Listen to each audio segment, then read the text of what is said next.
why is the emerging church unhappy with the traditional church? We'll do a Q&A later. I could probably ask you that question, but there's lots of reasons. And when I was doing my research for this and thinking and talking and interviewing people, I boiled it down to 7 protests. And let me go over these really quickly before I jump into talking more about worship. The 7 protests were these. The first is captivity to Enlightenment rationalism. Now, this was really big about 7 or 8 years ago. It's not as intense now. This was the postmodern debate. This is when a lot of the younger evangelicals, before they were called emerging church, they were called Gen Xers. This is where they began to think about postmodernism, think about the end of the Enlightenment kind of stuff. And when they looked around, they said, gosh, the traditional church is really, really wedded to Enlightenment rationalism and foundationalism. And the way it mostly came out for emerging people was just in kind of a dogmatic spirit, an arrogant spirit. I know what's right. I don't want to talk about what you're thinking about. And it really turned off the emerging guys and gals. And that's what I was seeing all through the literature. They were just bristling at that. Second thing was a too narrow view of salvation. This is the debate that Keller is articulated so well between the social justice people and the justification people, and so this is that debate. And what is salvation? What does the Bible say about what the gospel is? It is a narrow view. Is it a wide view? Is it just on individual salvation? Does it encompass all of creation? And I think what I was hearing in the emerging crowd was that it was so narrow that it didn't encompass culture, the rest of the world, or even corporate community. It had become so narrow. Third was this whole idea of belief before belonging. The idea that you have to believe before you belong. And the emerging guys and gals were pushing back and saying, well, wait a second here. We think it's more important for someone to belong first before they believe.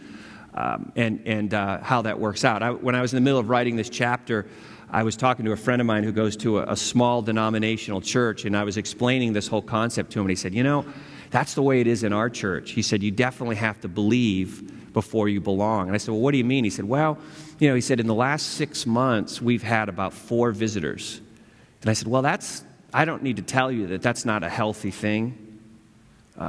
That you only had 4 visitors in 6 months. I said, what's the problem? He said, well, after hearing what you're saying, Jim, he said, I think what we do is we give every visitor who comes in, we give them a subtle litmus test to see if they believe before we welcome them in.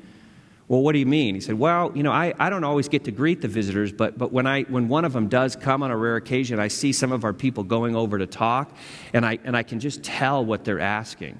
Do you believe this? Do you homeschool your kids? Do you whatever the litmus is? And they get a feel for the people as the conversation goes, and whether they connect with them. If they connect with them, then they would invite them into something to do with the church. If not, they might say, well, it's really great to meet you, and that's the end of it. And we subtly do that. I mean, a lot of times we think we're, if you did a survey of every church would say they're friendly. I mean, can you imagine people really saying we're terribly unfriendly? I think there are a rare church that might be honest and say, yeah, we're not very friendly. But I think almost every church would say they were friendly.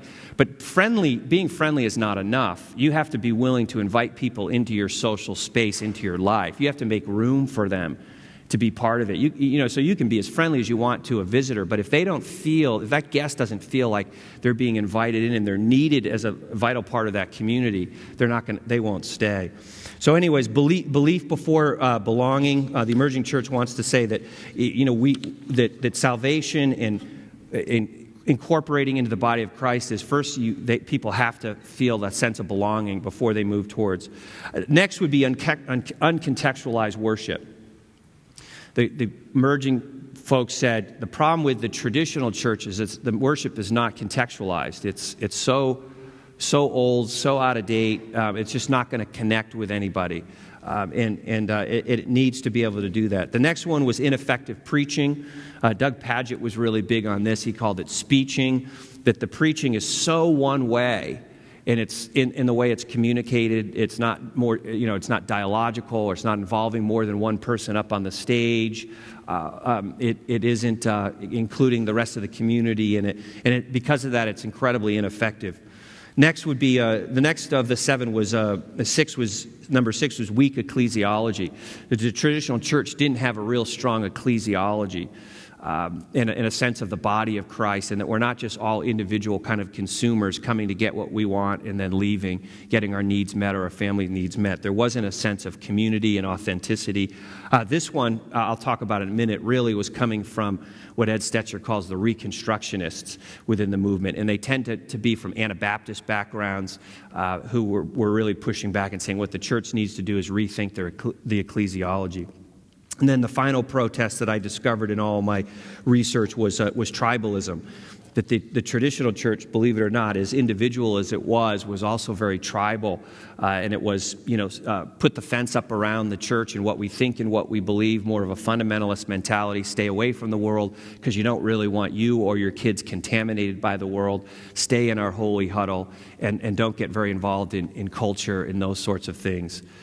So those were the 7 protests, and most of you probably, I'm assuming, have seen or read parts of the book. In the book, I go through each of those, and I explain it more from the emerging perspective. I let the traditional church push back, and then I try and move the conversation into some new thinking, what I call a third way. Now, the third way, there's a lot of confusion on this. Everybody assumes that when I mean third way, I mean something brand new, and then they read it and they say, I don't get it, this isn't really new. But that wasn't, my idea wasn't new. Sometimes the newest and the best third way is the most ancient thing. Look at this church. It's so tied in with the ancient, the architecture, and the stained glass. And so, I probably needed to clarify that I wasn't coming up with a whole new answer that no one else had come up with. Matter of fact, my hope is that most pastors who read it would say, oh, I get this. I understand this. I've been thinking about this myself. I like that. That's all I was doing. A third way is often just a way that's different than the others.